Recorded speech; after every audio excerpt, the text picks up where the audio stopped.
మన దేశంలో అసలు మొత్తం దేశం చుట్టూ అసలు ఒక్క షిప్ కూడా రాకున్నా కూడా మన ఇండియాలో దాదాపు ఒక 120 డేస్ వరకు కూడా ఆయిల్ రిజర్వ్స్ ప్రాబ్లం లేకుండా ఉండడానికి కావలసిన రిజర్వ్స్, స్ట్రాటజిక్ రిజర్వ్ ఆ కంపెనీతో మనం అబుదాబి నేషనల్ ఆయిల్ కార్పొరేషన్ తో ఒప్పందాలు చేసుకున్నాం.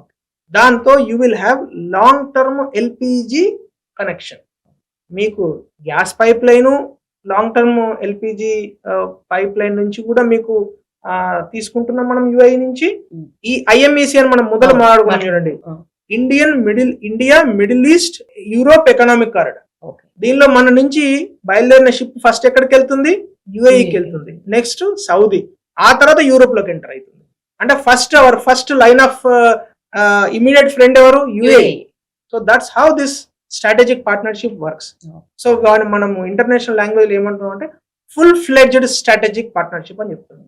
సో యుఏఈతో దాదాపు $40 billion వర్త్ ఆఫ్ ఇన్వెస్ట్మెంట్స్ మనం అక్కడి నుంచి మాట్లాడుతున్నాం.